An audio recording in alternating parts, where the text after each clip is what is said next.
Hello friends, स्वागत है आपका हमारे YouTube channel English with Anuj sir में। तो दोस्तों, हमने पिछली क्लास में डिस्कस किया था विलियम शेक्सपियर के टॉप 25 क्वेश्चंस। हम लोग डिस्कस कर रहे हैं विलियम शेक्सपियर को, जिसमें हम इनके लगभग टॉप 400 क्वेश्चन डिस्कस करेंगे पार्ट वाइज। टॉप 25 क्वेश्चंस आपको हर क्लास में मिलेंगे। तो कल की क्लास में हमने 25 क्वेश्चन डिस्कस किए थे। चलिए आज स्टार्ट करते हैं क्वेश्चन नंबर 26 से, और इस हर क्वेश्चन का हम एक्सप्लेनेशन भी देखेंगे। तो चलते हैं, स्टार्ट करते हैं क्वेश्चन नंबर 26 से। क्वेश्चन नंबर 26 दोस्तों, ये सारे क्वेश्चन प्रीवियस ईयर्स में आए हुए हैं। ये सारे ही इम्पोर्टेंट क्वेश्चन हैं। तो क्वेश्चन नंबर 26 है, to which festival does the title of the play Twelfth Night refer.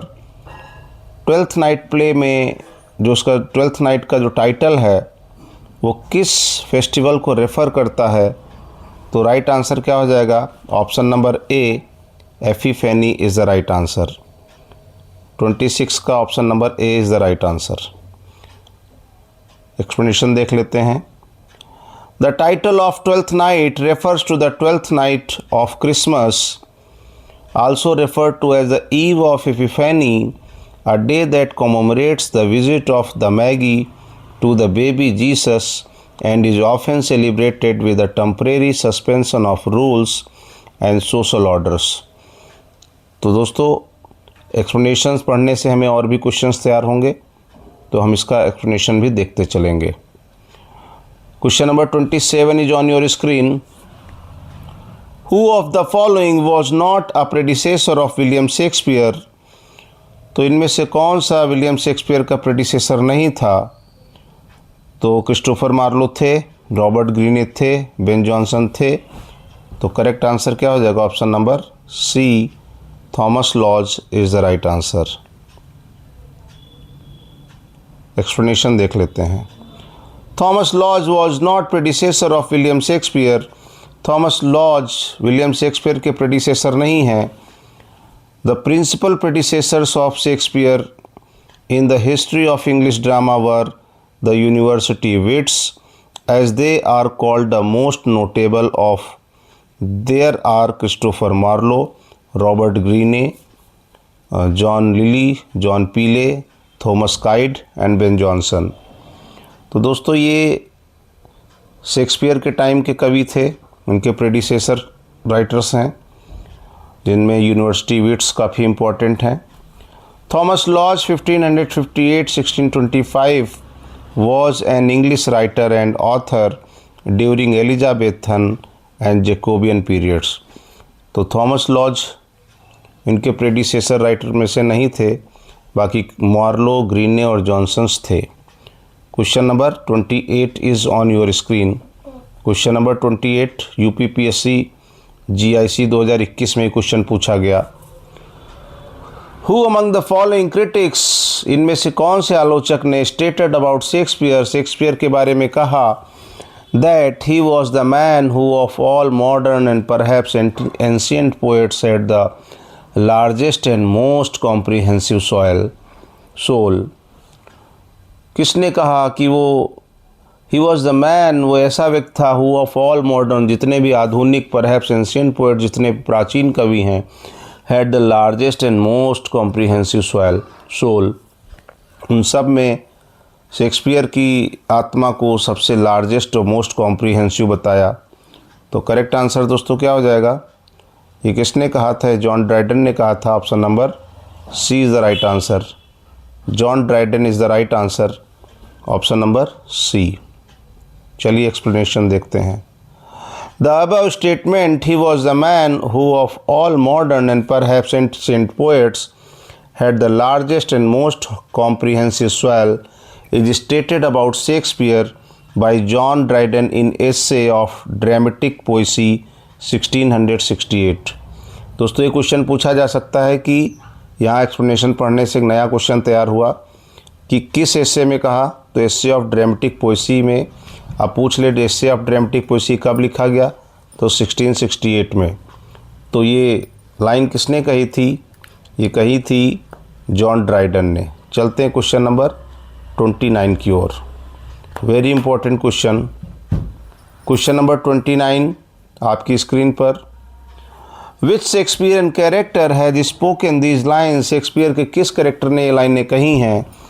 Life is but a walking shadow, a poor player that struts and frets his hour upon the stage and then is heard no more. It is a tale told by an idiot, full of sound and fury, signifying nothing. तो दोस्तों ये Macbeth में lines आती हैं। Correct answer क्या हो जाएगा?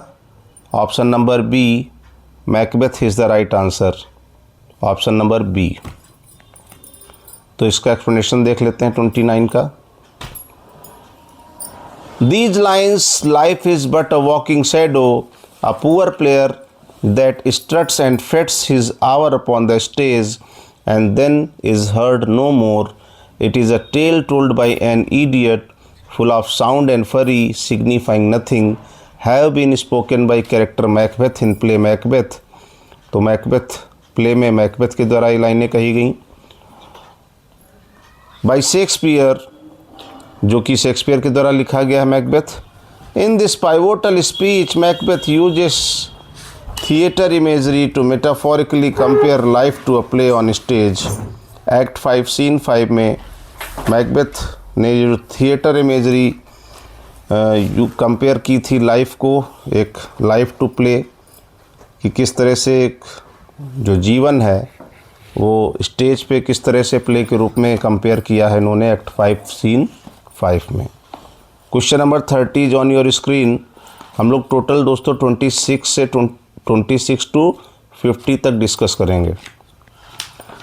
Who has spoken following lines in Shakespeare's Macbeth? Shakespeare के मैकबेथ में ये लाइनें किसने कही हैं?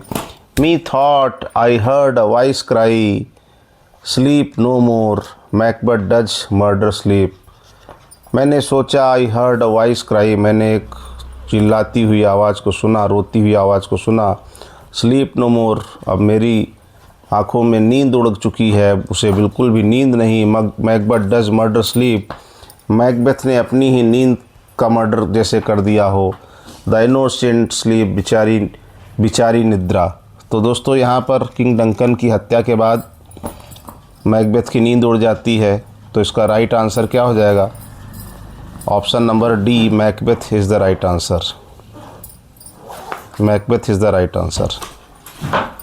These lines have been spoken by Macbeth in the play Macbeth. ये लाइनें मैकबेथ प्ले जो कि एक ट्रेजेडी है, मेजर ट्रेजेडी है, HOKM, Hamlet, Othello, King Lear और मैकबेथ। तो ये लाइनें मैकबेथ के द्वारा कही गई इन द प्ले मैकबेथ के प्ले में। After committing the murder of king Duncan, जब उसने किंग डंकन की हत्या कर दी, उसके बाद वो ये लाइनें कहता है कि जैसे उसने अपनी नींद की हत्या कर दी हो, क्योंकि अब उसकी आंखों से नींद उड़ चुकी थी। दस the correct answer is option number D, Macbeth is the right answer. Question number 31 is on your screen. Which of the following works by William Shakespeare is a pastoral romance? तो दोस्तों 30 का आंसर मैंने बताया था D. अब आपको बताना है 31 में कि शेक्सपियर का इनमें से कौन सा वर्क पेस्टोरल रोमांस है। तो ये करेक्ट आंसर हो जाएगा As You Like it.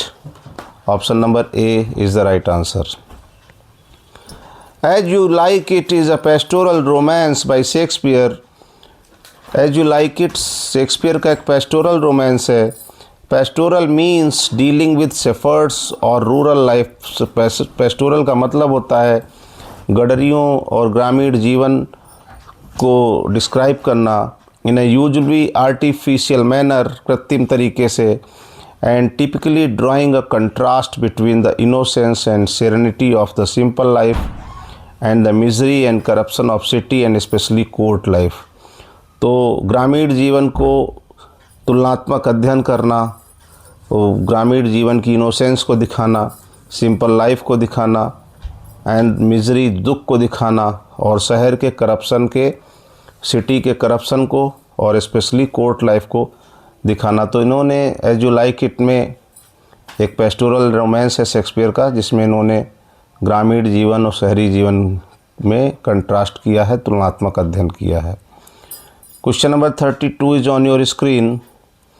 In which of the following plays the middle class provincial life has been depicted by Shakespeare? Shakespeare ने किस प्ले में मध्यम वर्ग की लाइफ को डिस्क्राइब किया है? The Merry Wives of Windsor is the right answer, option number B, Merry Wives of Windsor is the right answer. Option B, the Merry Wives of Windsor is a comedy by William Shakespeare. Merry Wives of Windsor Shakespeare की एक comedy है, first published in 1602, जिसे पहली बार 1602 में प्रकाशित किया गया। Though believe to have been written in before 1597, यद्यपि ऐसा माना जाता है कि 1597 से पहले लिखी गई। The middle class provincial life has been depicted in the play. इस प्ले में The Merry Wives of Windsor में मध्यम वर्गीय परिवार को दर्शाया गया है। क्वेश्चन नंबर 33, यूपी पीजीटी में दोस्तों ये क्वेश्चन पूछा गया था 2021 में। Shakespeare sonnets have the following feature. Shakespeare की सोनेट में ये दिए गए फीचर हैं। फाइंड आउट करेक्ट स्टेटमेंट, सही स्टेटमेंट आपको बताने हैं। तो 4 स्टेटमेंट दिए हैं। पहला स्टेटमेंट है शेक्सपियर हैज़ रिटन 154 सोनेट्स, बिल्कुल करेक्ट है। सेकेंड स्टेटमेंट है sonnets from 1 to 126 are address to dark lady. Option number 2 दोस्तों गलत है, क्योंकि 1 से लेकर 126 तक मिस्टर WH विलियम हर्बर्ट को एड्रेस की गई थी। 127 से लेकर 152 तक टोटल 28 डार्क लेडी को की गई थी। तो ऑप्शन नंबर 2 गलत है, 1 सही है, 2 गलत है। He dedicated his some sonnets to his patron Earl of Southampton. यहाँ पे दोस्तों एन की जगह एम होगा, हैम्पटन, ये भी सही है। इन्होंने अपनी कुछ सोनेट्स अपने पेट्रॉन अर्ल ऑफ साउथहैम्पटन को 1 से 126, वही जो मैंने WH बताया। और 4th स्टेटमेंट है the rhyme scheme of his sonnets are generally AB AB CD CD EF EF GG, ये भी सही है। तो केवल दूसरा ऑप्शन गलत है। तो 1 3 4 कहाँ है? ऑप्शन नंबर सी में है 1 3 4। तो राइट ऑप्शन हो जाएगा 33 का option number C. In the content of question, option C is correct.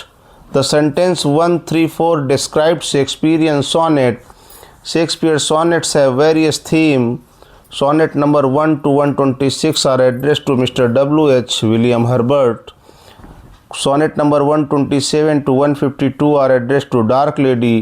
Sonnet number 153 to 154 are love sonnets. Cupid God को ये सोनेट डेडिकेट की गई, इसलिए क्यूपिड सोनेट कही जाती हैं। तो करेक्ट आंसर हो जाएगा ऑप्शन नंबर सी। चलते हैं क्वेश्चन नंबर 34 की ओर। Question number 34 is on your screen. Which of the following works of William Shakespeare is written in 6 line stanza and shows decided science of immaturity.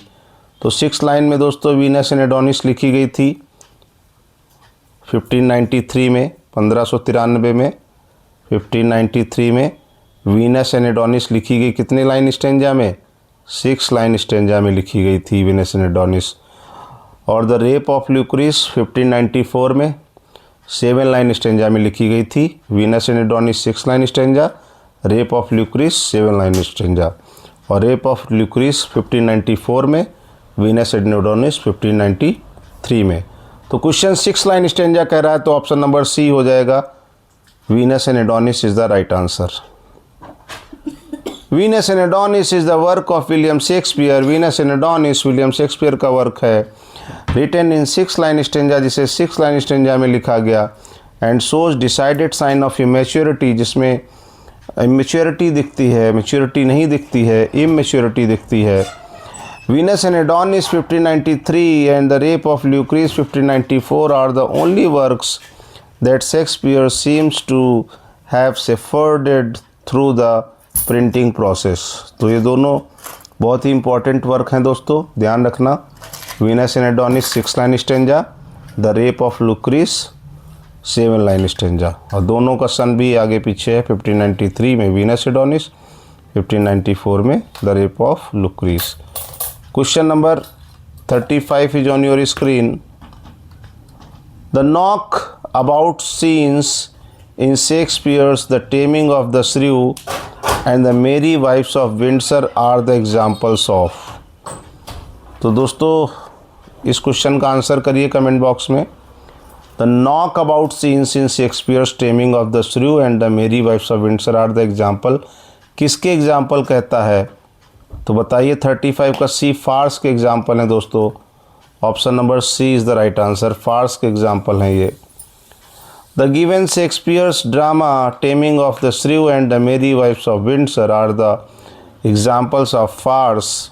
It is such a comedy that seeks to entertain the audience through situations. तो situations के माध्यम से public को, audience को entertain करना। तो correct answer हो जाएगा farce. Question number 36 is on your screen. Among these following pairs find out incorrect pair of Shakespeare's comedy and dear characters. तो यहाँ कुछ पेयर दिए हुए हैं और कह रहा है कि आपको फाइंड करना है कि शेक्सपियर की इस कॉमेडी में और उनके कैरेक्टर का जो करेक्ट पेयर कौन सा है, कौन सा नहीं है। तो द मर्चेंट ऑफ वेनिस में पोर्सिया बेसेनियो बिल्कुल सही है, और लव्स लेबर लॉस्ट में Biron and Rosaline, A Midsummer Night Dream में बेनेडिक्ट एंड बीट्राइस, और ऑप्शन नंबर डी में दिखा रहा है ऑरलैंडो एंड रोजालिंड। तो करेक्ट आंसर क्या हो जाएगा ऑप्शन नंबर 36 का दोस्तों? Option number B, a Midsummer Night's Dream is the right answer, क्योंकि ये पेयर करेक्ट नहीं है, इनकरेक्ट है। लव लेबर लॉस्ट में बायरन एंड रोजालिन है, मर्चेंट ऑफ वेनिस में बेसेनियो पोर्सिया हैं, एज यू लाइक इट में ऑरलैंडो एंड रोजालिंड हैं। तो दोस्तों Benedick and Beatrice Much अडो about Nothing में है, किसमें है? हाँ, in the given options option B, a Midsummer Night's Dream, Benedick and Beatrice are not correct pair because Benedick and Beatrice are the characters in Much अडो about Nothing. Much अडो about nothing के character हैं Benedick and Beatrice. They became quickly the main interest of the play. They are considered to be leading rules even though their relationships are given equal. तो चलते हैं question number 37 की ओर। Which of the following drama does not belong to the last phase of Shakespeare's literary career. इनमें कौन सा work है जो शेक्सपियर का लास्ट फेज का वर्क नहीं है? The Tempest, Cymbeline, As You Like It, Winter's Tale. तो बताइए दोस्तों, कह रहा है कि not belong to the last phase. तो डी जो एज यू लाइक इट इनकी कॉमेडी है, पेस्टोरल कॉमेडी है, ये लास्ट फेज में नहीं है। D is the right answer. As You Like It does not belong to the last phase of Shakespeare's literary career. As You Like It last phase का work नहीं है, it belongs to the third phase of Shakespeare's literary career. As You Like It is a pastoral comedy. It is believed to have been written in 1599 and first published in the first folio in 1623. The play was first performed at Wilton House. तो 1623 का जो first folio आया था उसमें इसको publish कराया गया था एज यू लाइक इट को, और the play was first performed eight Wilton house में इसको पहली बार प्ले किया गया था। Question number 38 is on your screen. The first folio, the first collected edition of Shakespeare's plays was edited by, तो किसने एडिट किया था दोस्तों? Heminges and Condell is the right answer. तो कौन हो जाएगा option number D, Heminges and Condell. 38 का answer number D is the right answer. The first folio, the first collected edition of Shakespeare's plays was edited by Heminges and Condell. Mr. William Shakespeare's comedies, histories and tragedies is a collection of plays commonly referred to by modern scholars as the first folio, published in 1623. Thus the correct answer is option D. Question number 39 is on your screen. Which of the following plays by Shakespeare is not classified as a Roman play? तो इनमें से कौन सा ऐसा work है जो Roman play नहीं माना जाता है? Antonin Cleopatra, Julius scissor, Hamlet और कोरियोलेनस। तो दोस्तों करेक्ट आंसर 39 का क्या होगा? हैमलेट को नहीं माना जाता है। ठीक है। विच of the following pledge bye Shakespeare not classified? तो हैमलेट को रोमन प्ले नहीं माना जाता है, इसको ट्रेजेडी है इनकी। बाकी जो है ये जूलियस सीजर, कोरियोलेनस, एंटोनिन क्लियोपेट्रा, इनको रोमन प्लेज माना जाता है। हालांकि हैं ये भी ट्रेजेडीज, लेकिन इनको रोमन प्ले माना जाता है। क्वेश्चन नंबर 39 का एक्सप्लेनेशन देखेंगे। All the above given plays Antony Cleopatra, Julius Caesar, Coriolanus belong to Roman play except Hamlet. Hamlet के अलावा ये तीनों रोमन प्ले से बिलोंग करते हैं। Which is given in option C, Hamlet is work by Shakespeare, it belongs to tragedy. Hamlet Shakespeare का work है, ये ट्रेजेडी जोनरा में है। इट इज़ लॉन्गेस्ट प्ले, और ये सबसे लंबा प्ले है। विथ 29,550 वर्ड, 29,551 शब्द हैं इसमें। सेट इन डेनमार्क, और इसकी सेटिंग डेनमार्क की है। इन 1601-1602 में लिखा गया। The play depicts Prince Hamlet and his revenge against his uncle Claudius. तो इस प्ले में, इस ट्रेजेडी में, हैमलेट अपने अंकल, अपने चाचा क्लाउडियस से अपने पिता की मौत का बदला लेता है। तो question number 40 is on your screen. Total दोस्तों हम लोग 50 क्वेश्चन करेंगे, 26 to 50। शेक्सपियर्स प्ले लव लेवर Lost is a good example of. तो लव लेवर लॉस्ट किसका एग्जाम्पल है? Comedy of manners, the comedy of ideas. तो option number B, comedy of manners is the right answer.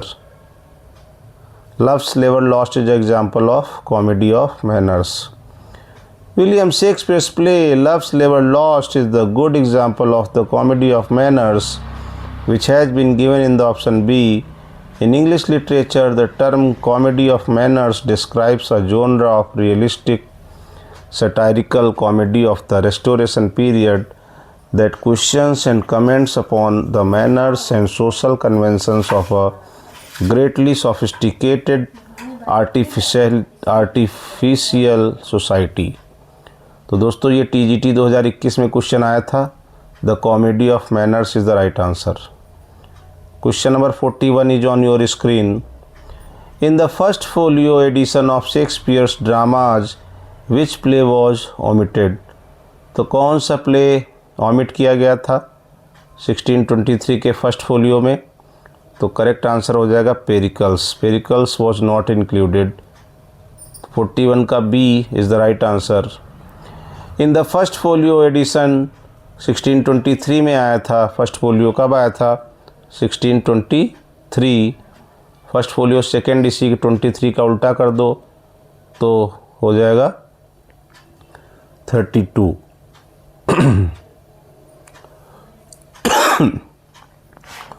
तो in the first folio edition of Shakespeare dramas the play Pericles was omitted. Pericles नहीं शामिल था 1623 के first folio में। William Shakespeare has written 37 plays and 154 sonnets. इन्होंने 37 play लिखे, 154 sonnets लिखी। The first folio of Shakespeare plays was published by Heminges and Condell in 1623। तो 1623 में पहला फोलियो आया था और 1632 में दूसरा फोलियो आया था। दोस्तों चलते हैं क्वेश्चन नंबर 42 की ओर। TGT 2021 16 और 2002 PGT में क्वेश्चन पूछा गया, कई बार रिपीट हुआ है। तो क्वेश्चन दोस्तों मैं 5 सेकंड का टाइम देता हूं, आप इसका आंसर कमेंट बॉक्स में करिए। Which work has been called by Shakespeare as the first hire of my invention? बहुत इंपॉर्टेंट क्वेश्चन है, तुरंत करिए कमेंट बॉक्स में इसका आंसर।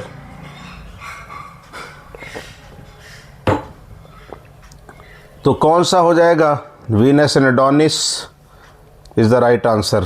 ऑप्शन नंबर 42 का C, Venus and Adonis 1593 6 line stanza. The work Venus and Adonis 1593 में लिखा गया, has been called by William Shakespeare as the first heir of my invention. Shakespeare want to say through this phrase that he wrote it by himself and as himself. Venus and Adonis is a narrative poem by Shakespeare. ये narrative poem है Shakespeare की, 6 line stanza में है। Published in 1593 में publish की गई। It was written in stanzas of 6 lines of iambic pentameter rhyming AB ABCC। तो iambic pentameter में 6 लाइन स्टेंजा में लिखी गई, ध्यान रखना। First heir of my invention, अपना पहला ऐसा वर्क बताते हैं जिस पे ये अपना अधिकार उत्तराधिकार बताते हैं। Question number 43 on your screen. चलते हैं क्वेश्चन नंबर 43 की ओर। The character Ophelia and Gertrude appear in Shakespeare's play. तो ओफिलिया और जर्ट्रूड दोस्तों किस में है? हैमलेट में है। हैमलेट की गर्लफ्रेंड का नाम ओफिलिया है और उसकी माँ का नाम क्या है? जर्ट्रूड। तो option number B, Hamlet is the right answer. The given characters Ophelia and Gertrude appear in Shakespeare's play Hamlet, which is included in option B. The Tragedy of Hamlet, Prince of Denmark के full title है दोस्तों Hamlet का।